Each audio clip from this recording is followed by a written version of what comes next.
for their role in abusing over 40 young girls. We noted that Epstein and people like him do not act alone in their efforts to feed their depraved desires.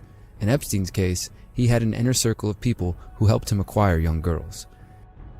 In other cases, there exist networks of individuals helping to pressure or even kidnap young children and force them into sexual bondage. This time, we are going to explore the story of a cult that was suspected of international human trafficking in 1987.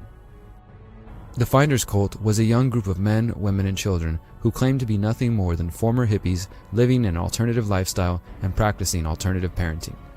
The Finders were founded by a mysterious man with military connections nicknamed the Game Caller, who believed in turning his life and the lives of those around him into a constant game or experiment. Although more than 30 years have passed since the Finders made their way to the front page of newspapers all over the world, questions still remain. Did the Game Caller's games involve trafficking of children? What exactly were the Finders finding? Why did this story make mainstream headlines and then disappear in less than a week? Was the story part of the moral panic of the 1980s or something more? We will answer these questions, and most importantly, we ask, who will find what the Finders hide?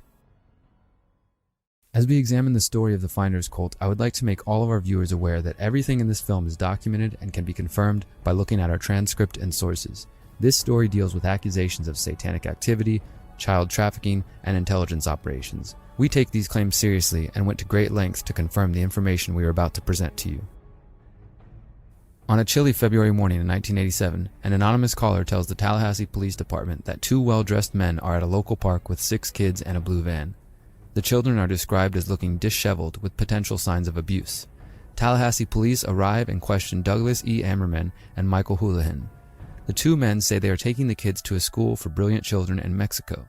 The men also say the children are being weaned from their mothers. Authorities eventually take the men and children into custody. A search of the van turns up 20 floppy computer disks, a TSR-80 computer, and a, quote, device that police say could be used to hook into a computer in another location by a telephone, end quote.